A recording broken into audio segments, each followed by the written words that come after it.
Mbote mingi na bino bandeko balandi tindika na ipayo bozwa mina bandeko nyonso bazuli bakuya kolanda batundi bino botondi pamba te bosili penza kopesa biso tango mpo kolanda chaîne na biso tindika na masolo na biso ya tindika bosolo kasi masolo ya tindika bosolo ya lelo eza bongo ya butamboli kotala lolenge nini projet Chilejelu ezokwende o eza ebandeli na lolenge bay o bakosala mosala kasi bazana ndingisa ya koloba te ndenge baiti biso na mopandi eza ebandeli bazozela gouvernement ebima bongo babanda siko kosala première ri deuxième troisième ti na 17e ri o eza kaka ndenge balobaka na lopoto introduction ya projet Chilejelu Nengwana isalaka biso ete toyaka kokomisa bino epai wapi misala ekosalama epai wa kosala boende biso tozaka na mpo kokomisa bino kasi lelo tokomisi bino awa na tepe esika yepenza biloko nyonso ya bisaleli esalaka to etongaka mboka Kongo ezali awa kasi esika ngo babandaki kotonga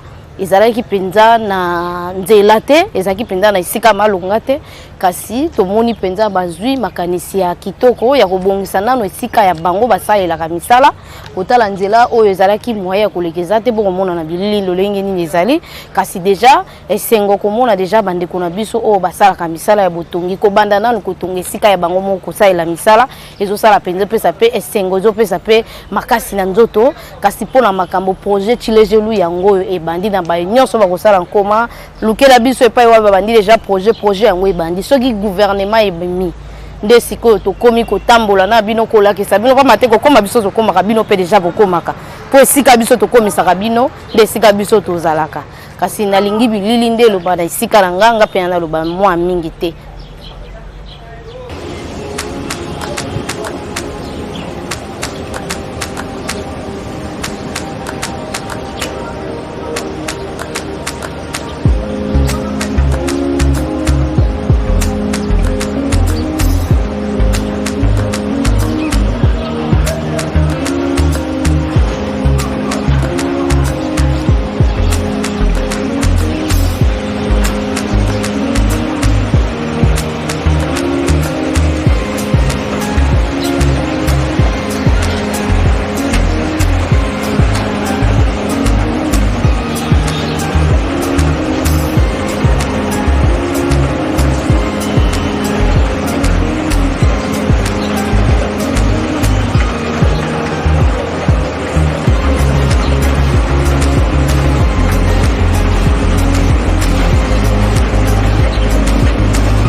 Qui fait partie des Tilégelou.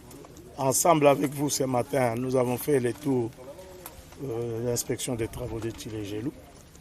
Et vous vous rappelez, le même jour, le chef de l'État est venu lancer les travaux à Limité. Les travaux de Limité, c'est un projet avec MC Moderne qui comprend 13 km et qui prend les 4 sous-régions, c'est-à-dire Lufuna, Lukunga, Moamba et Tchang. Mais pour le moment, les travaux ont commencé dans la sous-région de Moamba. Et ici, nous sommes dans l'enceinte de TP, où MC Moderne est en train de faire ses travaux de cette avenue, disons, cet accès. Il y a une bretelle qui va aller jusqu'à la direction provinciale de l'OVD. Et ça fait partie du projet Moderne Construction. C'est comme 15e riz, 13e riz, 7e riz. Vous avez aussi 9e qui vont être réhabilités, plus la rocade. Mais en dehors de ça, vous avez à Lemba, vous avez des travaux qui vont être faits. Vous avez des travaux qui vont être faits aussi à Kimbasek, avec la route Moboma. C'est pour dire que c'est le même montage pratiquement financé comme Tilégelou. C'est-à-dire, pour la ville de Kinshasa, en dehors des 40 km qui est prévu dans Tilégelou, nous avons deux projets que j'appelle projets jumeaux. C'est MC Moderne et ABC. Vous savez, le chef de l'État veut assez que souhaite l'émergence de petites et moyennes entreprises. C'est comme ça qu'il y a l'association de bâtisseurs, l'Alliance des bâtisseurs du Congo, qui sont une association de petites et moyennes entreprises, qui vont réaliser aussi des travaux pour de 13 km pour 20 millions de dollars. Par contre, ici, avec MC Moderne, c'est avec 18 millions de dollars qui vont permettre de réaliser. Donc, la ville de Kinshasa, en dehors des 40 km, va avoir en 6 des 40 km 26 km. Donc, en tout, nous avons 66 km. Donc, c'est pour vous dire qu'avec MC, avec construction moderne construction, les travaux ont commencé. Vous voyez cette route. Quel est l'intérêt de cette route? Vous voyez que l'OVD vient d'acquérir du matériel. Et au fond, là, il y a un parking. Nous avons le premier parking qui est à côté ici. Mais au fond, nous avons le deuxième parking. C'est pour permettre à nos engins qui vont arriver, parce qu'il n'y a qu'une partie qui est arrivée, à peu près 39 engins. Les restes vont être parqués de l'autre côté. C'est comme ça que nous avons voulu bétonner cette route pour permettre à ce que tous les gros engins qui vont passer par ici, il n'y aura pas de problème. Surtout que dans cette zone, ceux qui fréquentaient cette zone ici, vous allez constater que c'est un terrain marécagé. Très marécagé. C'est pourquoi nous avons préféré bétonner. C'est pour vous dire que les travaux dans les projets Moderne Construction ont déjà commencé. Et d'ici là, ceux qui passent sur 13e, 15e rue, ils vont voir qu'on a déjà positionné les conteneurs. C'est pour vous dire que d'un moment à l'autre, les travaux vont démarrer. Il y a aussi l'avenue Escorte dans la partie Ngaliema qui va être réhabilitée dans le cadre du projet Moderne Construction. C'est pour vous dire que nous suivons le mot d'ordre du chef de l'État, la vision du chef de l'État qui veut absolument à tout prix développer les infrastructures. Merci, monsieur le DG. Vous avez évoqué les nouveaux projets, mais où en sommes-nous avec le projet Arabe Contractors qui devait réhabiliter au moins 5 acteurs dans la ville de Kinshasa, notamment Croix-Rouge, Bianda, Biangala et puis l'université. Il y avait déjà des financements sur ça, monsieur? Oui, il y a un financement de la BADEA, donc la Banque arabe de développement d'État africain. Cette banque a financé 5 acteurs qui sont Biangala, qui est déjà partiellement, disons, je peux dire même à 90% qui est déjà exécuté, c'est vers Salongo. Vous avez la route de Kinseso, vous avez la route Bianda, vous avez prolongement Kimwenza et Croix-Rouge. Alors, dans le cadre de ce projet, il y avait ce qu'on appelle le fonds de contrepartie que le gouvernement congolais devait décaisser de plus ou moins 5 millions. Et ces fonds-là devaient servir au développement, aux expropriations, au déplacement des câbles, Régie des eaux et SNEL. Bon, il s'est fait qu'à ce jour, il n'y a que 1,5 million qui a été décaissé. Il reste 3 millions. C'est ce qui explique un peu le flottement qu'on est en train d'observer pour ces financements. Mais c'est un financement donc, qui est opérationnel, donc le financement existe. Il ne reste que la contrepartie du gouvernement congolais. Dès que ce sera payé, je pense qu'Arab Contractor, qui est l'entreprise attributaire, va reprendre les travaux de ces 5 acteurs. Merci beaucoup. Moi, Namboka Victor Tumbatikela, tomoni outi kotambola na ba chantier ebele awa na Kinshasa. Tokoi koyeba économie oyo sala biso na bana mboka oyo bayokaka lopoto te. Totamboli ti tokomi na suka. Okopesa biso mo économie ya ba visite au lelo.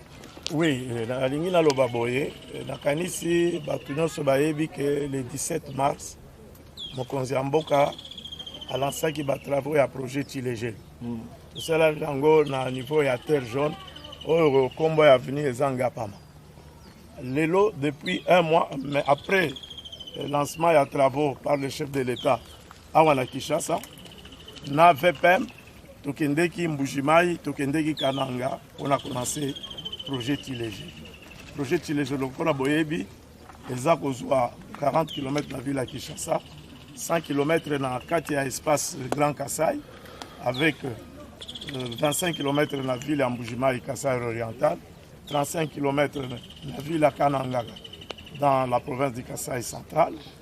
Vous avez l'Omami, Otozali, dans 15 km, 10 km, les Aousalama na Kabinda, 5 km dans Mweneditu, Toké na Kassai, Tozali dans Chikapa dans 15 km, Toké na Sankuru, et Sika Tozali dans 10 km. Donc, le lot, après un mois, tout le baki tout ça la batour total si effectivement, misala wana ya projet Tilegel ese bati. Na kanisi, tout ça là qui n'a bino depuis Tongo, tout ça là qui na niveau ya terre jaune, tout terre jaune, tout le qui na Kingabwa, tout qui na Makanza. En dehors de Makanza, tout ça na venu Kwango, na venu Milambo, Sika, misala ese bandi déjà. Bana mboka mingi baza kutuna me nano babandi misala ya chaussée te. Na kati ya nzela oyo totiaka yango liboso ezali bassainissement, parce que soki bosali assainissement te mai nde ebebisaka nzela yango tobandi d'abord na bassainissement. Mikolo oyo ekoya bana mboka bakomona ke tokobanda misala na chaussée, parce que toti d'abord priorité na assainissement. Mais en dehors ya Tilegelu tozalaki na ville ya Kinshasa baprojet mosusu oyo esalamaki na kanisi baoyo base rappelé le 17 mars. Mokonzi ya mboka ayaki awa na limité. Na kati ya limité, eza projet mosusu oyo tobengi moderne construction pour na 13 km. Na esika oyo tozali ezali misala oyo moderne aza kosala. Awa tozala na enceinte ya TP, pe direction provinciale ya OVD ezali pembeni ya. Bon, peut-être bato bakutuna bakomituna pona ni baye kosala nzela awa. Baye kosala nzela awa parce que tozana bato bamonaki na bilili na cadre don japonais tozwaki ba matériel mosusu eza tozana de parking ya liboso eza liboso na biso ya mibale eza na sima na biso po banje na biso kende na parking wana esengelaki to arranger nzela oyo nakanisi bato bayebi nzela oyo eza nzela moko marécagé baye tondaka soki mbula ebeti yango omoni tobetone yango mpona kopermettre banje na biso et au Kendeko vendre kuna na parking yango. Donc, en dehors il y a projet Tilegelu, vous allez faire un projet moderne, faire un projet ABC, où il s'engage 26 km, c'est au baki na 40 km à Tilegelu, ville à Kinshasa kozala na 66 km. Banzela wana to kosala mango et kosala na éclairage et kozala likolo, pour na ko permettre to zala éclairage. Donc yango wana to tamboli lelo na kati pour na kosala inspection. Est-ce que c'est payé? Oui, est-ce que c'est payé? Oui, na niveau ya taux d'exécution, par exemple, ceux qui sont dans Nzela ya Ngapama terre jaune, vous allez au moins à 628 mètres linéaires, il y a un niveau ici salam. Au Kendeti na 2 km, na 2000 mètres. Si on a commis na Makanza, j'ai au moins 400 km ici salam, 400 mètres ici salam. Ceux qui ont na boucle il y a Kingabwa, au moins 1500 mètres caniveau c'est ça. 1 km. Donc il faut kaka na sepela. Mais nayebi ke bana mboka baza kozela zela, pas mona nzela makadame kokota. Tolobi na bango bazela mwa moke bakomona makadame kokota. Tosilisa nano ba caniveau, tokoya kozongela lisusi koyo ba chaussée pour tout ça là. Totondi o botondi mwana mboka.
Toza na ba parti. C'est aussi ça. Surtout oh.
ma chaîne à YouTube. La chaîne à YouTube.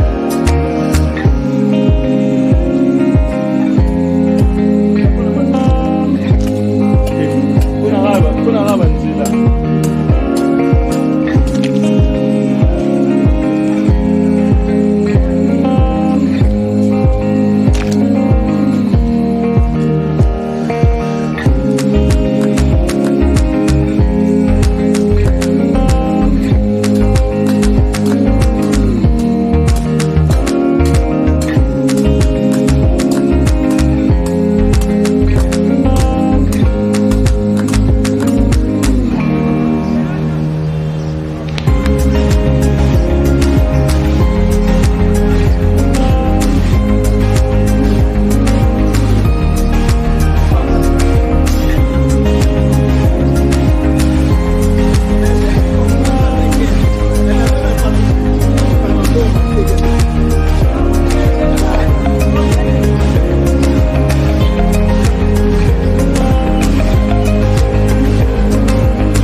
Tokomi na suka ya masolo na biso o esalaka ete tozala liboso ya baitando na bino nde mosala na biso kokomisaka bino pa biso tokomaka nde mosala na biso yango wana tolakisi bino projet Chilejelu eza nanu na ebandeli soki obongisi ndako na yo te boni kozala na bokasi ya kobongisa ndako ya bapaya to ndako ya bato misusu kasi bango abandaki kosala misala ya bato esika na bango ezalaki na bosoto bango moko nzela eza malamu te kasi lokola nzela ebandi eza kaka nzela opeza na kati ya projet ya Chilejelu babandi nano esika po ete engin nyonso ya minene otomoni misusu kutu tozwi mpenza ndingisa ya kozwa yango na bilili te kasi baengin eza ebele aussi oyo basi baponi mpona kosala nango misala ya ekolo kasi na yango wana na koyebisa na bandeko nyonso oyo babandaki kolela mpona tokomisa bino na isika e projet Chilejelu ebandi na yango wana tosili mpenza kokomisa bino oyo eza kaka ebandeli lolenge balobaka na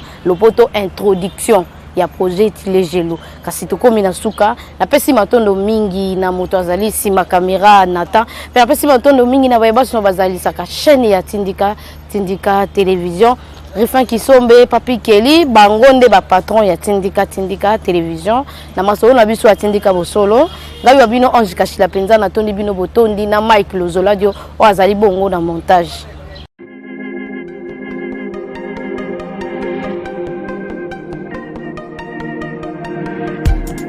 Après 25 ans d'expérience, eh oui, de 1995 jusqu'à ce jour, Elton Store, l'unique shop congolais de Londres, na Grande-Bretagne, Tilalong, et Saliko la fierté à la communauté Nabiso, et surtout, il y a un homme d'affaires congolais sérieux dans la diaspora.